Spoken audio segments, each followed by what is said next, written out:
ville de Cotonou est l'une des villes du Bénin constituée d'habitants de plusieurs ethnies, de différentes cultures et de professions.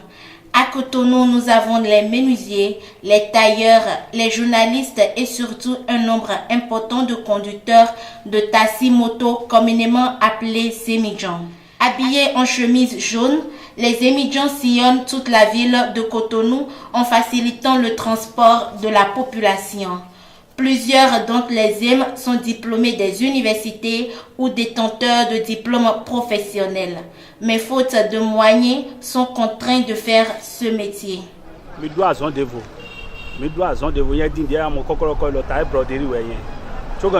permis de conduire.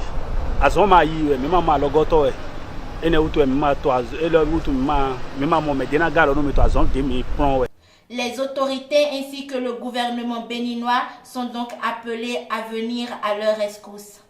Même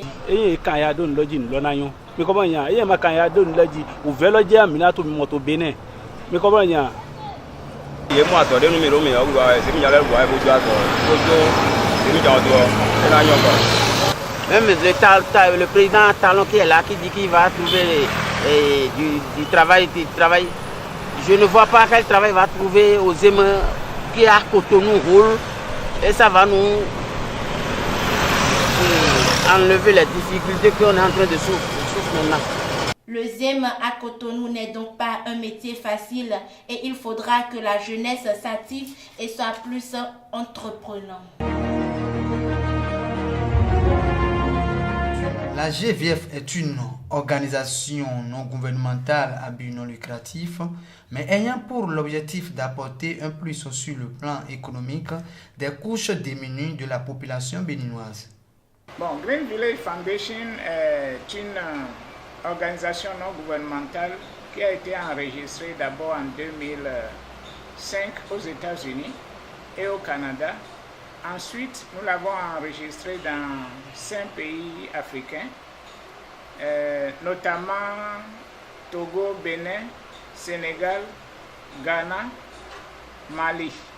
Grâce au Green Village Foundation, plusieurs populations dans la sous-région ont retrouvé leur sourire à travers les actions sociales que cette dernière fait à l'endroit des jeunes déshérités. Après l'incendie qui a consumé tous les magasins de pièces détachées la nuit du 31 octobre 2015 au marché d'Antokpa, le génie militaire dans un laps de temps a pu reconstruire des immeubles à la place des hangars. Ainsi, les sinistrés de ce marché ont pu reprendre leur activité. Mais près de 2 ans après, que sont devenus ces sinistrés? Il n'y a pas la vente. Vraiment, les gens ne viennent pas comme ça. Le peu qui venaient ici, là, maintenant, là, ils ont installé les gens qui vendent les paillons au niveau de l'entrée. Et si les gens viennent là, ils demandent encore où on vend encore les pièces. Donc vraiment, il n'y a pas la vente. Le moment qu'on a intégré ici, les gens savaient que s'ils venaient, ils vont nous voir et l'achat serait bien, mais un peu de temps, la chose a commencé par installer les gens au niveau de l'entrée et les gens viennent là, ils voient les gens qui vendent que des pailles. S'ils viennent, ils ne savent même pas si c'est dans et le secteur du pied d'état qui sont arrivés. Ils demandent encore où on vend les pièces.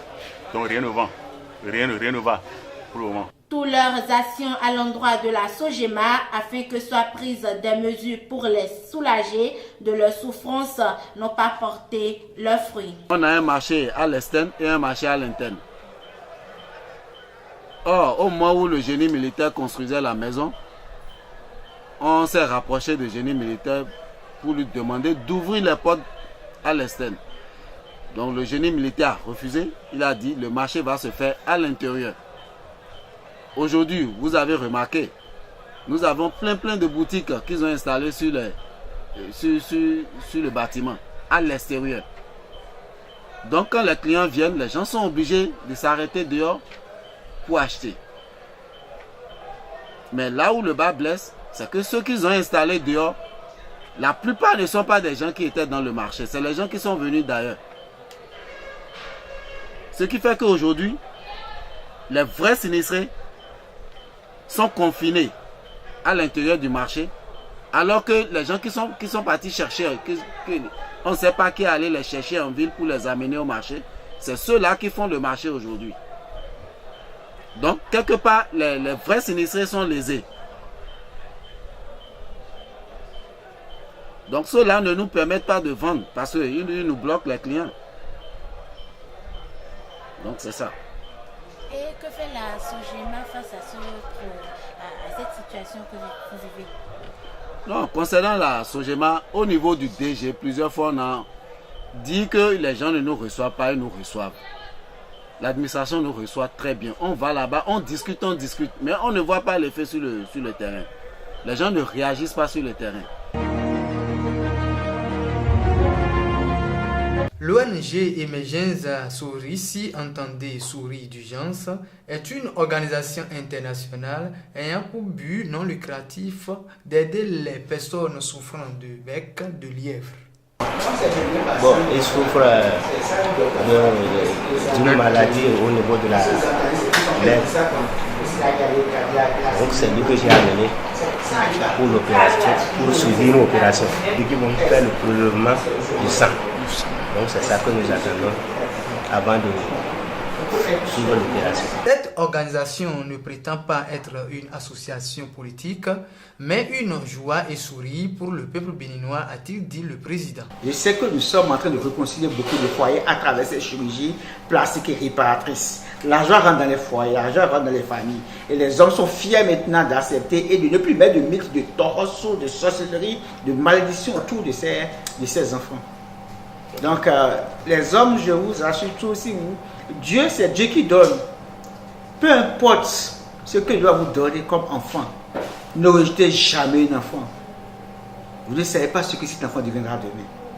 On a réparé, d'autres sont devenus athlètes, d'autres sont devenus, ils ont commencé un métier maintenant, et ainsi de suite. Et ces enfants, c'est parce qu'ils vont devenir demain. N'abandonnez jamais les femmes. Le mariage, on est unis pour toujours.